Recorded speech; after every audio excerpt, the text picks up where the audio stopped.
খালেদা জিয়ার CT scan report স্বাভাবিক। রাতে এই রিপোর্টের কথা জানায় মেডিকেল বোর্ড। তাকে লন্ডনের হাসপাতালে নিতে এয়ার অ্যাম্বুলেন্স মঙ্গলবার হযরত শাহজালাল আন্তর্জাতিক বিমানবন্দরে অবতরণ করবে বলে জানা গেছে। ফ্লাইটটি সকাল ৮টায় অবতরণের অনুমতি দেওয়া হয়েছে এবং পরিকল্পনা অনুযায়ী একই দিন রাত ৯টার দিকে ঢাকা ত্যাগ করার কথা রয়েছে। তবে খালেদা জিয়ার মেডিকেল টিমের মূল্যায়ন এবং প্রস্তুতির উপর ভিত্তি করে সময়সূচি পরিবর্তিত হতে পারে। এর আগে খালেদা জিয়ার শারীরিক পরিস্থিতির উন্নতি না হওয়ায় ২ দফায় পিছিয়েছে বিদেশে নেয়ার সিদ্ধান্ত। খালেদা জিয়ার উন্নত চিকিৎসার জন্য যুক্তরাজ্য যাওয়ার সংশোধিত তারিখ ছিল রোববার, তবে মেডিকেল বোর্ড সিদ্ধান্ত না দেওয়ায় তা আপাতত স্থগিত। বিএনপি মহাসচিব বলছেন, চিকিৎসকরাই সিদ্ধান্ত নেবেন এই ব্যাপারে। আপাতত এভারকেয়ার হাসপাতালে চিকিৎসকদের নিবিড় পর্যবেক্ষণে রয়েছেন বিএনপি চেয়ারপারসন। আর তার চিকিৎসার এই কর্মযজ্ঞ তত্ত্বাবধান করছেন দলের ভারপ্রাপ্ত চেয়ারম্যান তারেক রহমানের স্ত্রী ডাক্তার জুবাইদা রহমান।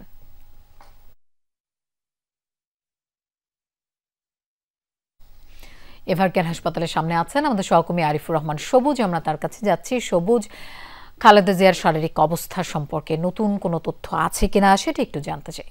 লোপামূলত নতুন তথ্য, তার যে গতকালকে রিপোর্টগুলো করা হয়েছে, সিটি স্ক্যান করা হয়েছে, আরও বেশ কিছু রিপোর্ট হাতে এসছে এবং সেই রিপোর্টগুলো স্বাভাবিক রয়েছে। স্বাভাবিক এই অর্থে খারাপ কোনো কিছু নেই, অর্থাৎ তার যে অবস্থা ছিল সেই অবস্থা থেকে ধীরে ধীরে কিছুটা হলেও উন্নতি হচ্ছে, সেটি স্বস্তির বিষয় মেডিকেল বোর্ডের কাছে।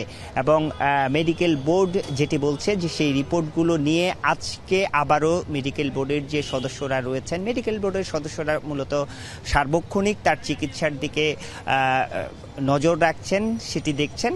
তারপরেও এই রিপোর্টগুলো নিয়ে মেডিকেল বোর্ডের পক্ষ থেকে আবারও আলোচনায় বসার কথা রয়েছে। সেটির উপরে অনেকটা নির্ভর করবে তার পরবর্তী যে চিকিৎসার ধাপ, সেই চিকিৎসার ব্যবস্থাটির উপর। অর্থাৎ তাকে বিদেশে নিয়ে যাওয়ার যে কথাবার্তা বেশ কিছুদিন ধরেই চলছে, সেটিও নির্ভর করছে এই রিপোর্টের ফলাফল আসলে তারা কিভাবে নিচ্ছেন, কি বিবেচনায় নিচ্ছেন। যেহেতু উন্নতির দিকে যাচ্ছে, একটি আলোচনা আছে যে যেহেতু উন্নতি হচ্ছে সেই কারণে এখানেই পুরোপুরি এখানকার চিকিৎসা দিয়েই তাকে পুরোপুরি সুস্থ করা যায় কিনা সেটি, এবং তাকে বিদেশে নেওয়ার ক্ষেত্রে তার শারীরিক অবস্থাটা সেই পর্যায়ে আছে কিনা, বিদেশে নিয়ে যাওয়ার মতো অবস্থা আছে কিনা সেটিও কিন্তু বিবেচনার বিষয় রয়েছে। সেটি বিএনপি নেতাদের পক্ষ থেকে বারবার বা মেডিকেল বোর্ডের যারা রয়েছেন তারাও বলছেন।